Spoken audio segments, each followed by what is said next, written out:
Welcome to రా news. నేను మీ రమేష్ని.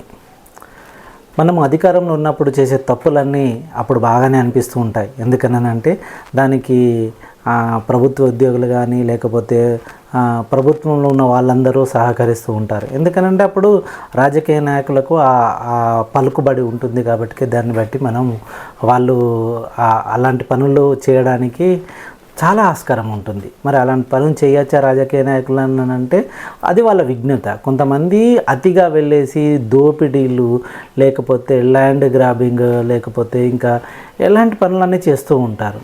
అయితే ఎప్పుడైతే అధికారం పోతుందో అవన్నీ అప్పుడు బయటికి పడుతూ ఉంటాయి. అప్పుడు తెలుస్తుంది వాటి యొక్క పర్యవసానాలు ఏంటిదనేది. ఇప్పుడు మనము అలాంటి వ్యక్తి గురించే మాట్లాడుకుంటున్నాము. అతనే జీవన్ రెడ్డి. ఆర్మూరు ఎమ్మెల్యే, మాజీ ఎమ్మెల్యే అయిన జీవన్ రెడ్డి అధికారంలో ఉన్నప్పుడు చెయ్యని కబ్జా లేదని చెప్పేసి, చెయ్యని దోపిడీ లేదని చెప్పేసి అక్కడ ఉన్న ప్రజలు అంటూ ఉంటారు.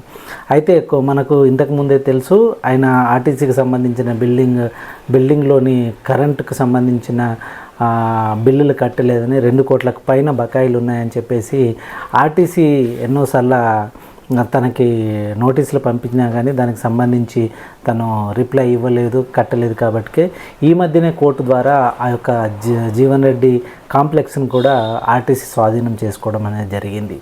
అయితే అధికారంలో ఉన్నప్పుడు ఎన్ని దోపిడీలు చేసినా ఎవ్వరు మాట్లాడారు. ఎందుకనంటే ఆ చుట్టూ ఉన్న కోటరీ అలాంటిది. అంటే ఇటు పోలీసులు కానీ, అటు అధికారులు కానీ, అటు పలుకుబడులు కానీ ఇవన్నీ ఉపయోగపడుతూ ఉంటాయి.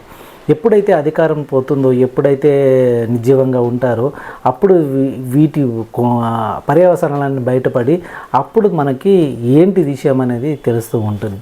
అందుకోసమే రాజకీయ నాయకులు నిజాయితీగా ఉండడంలో తప్పు లేదు, నిజాయితీగానే ఉండాలి.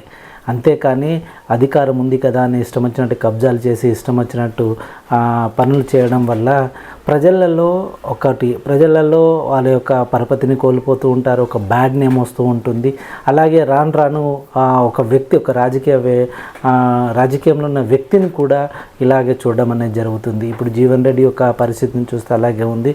తను మొత్తం ఇప్పుడు అన్ని విషయాలలో ఏ తప్పులు చేశాడో అవన్నిట్లో దొరికిపోతున్నాడు. కాబట్టి ఇప్పుడు తను ఒకప్పుడు తను ప్రెస్ మీట్లు పెట్టి అనర్గళంగా మాట్లాడేవాడు. కారు, సారు, బేజారు, సంథింగ్ అనే మాటలన్నింటినీ తన నోటి ద్వారా మనం చాలాసార్లు వింటూనే ఉన్నాం. కానీ ఇప్పుడు తను అసలు ఎక్కడ చూసినా కానీ ఒక ప్రెస్ మీట్ కూడా పెట్టే పరిస్థితి జీవన్ రెడ్డికి లేదు. ఎందుకనంటే తను ఇప్పుడు మాజీ అయిపోయాడు.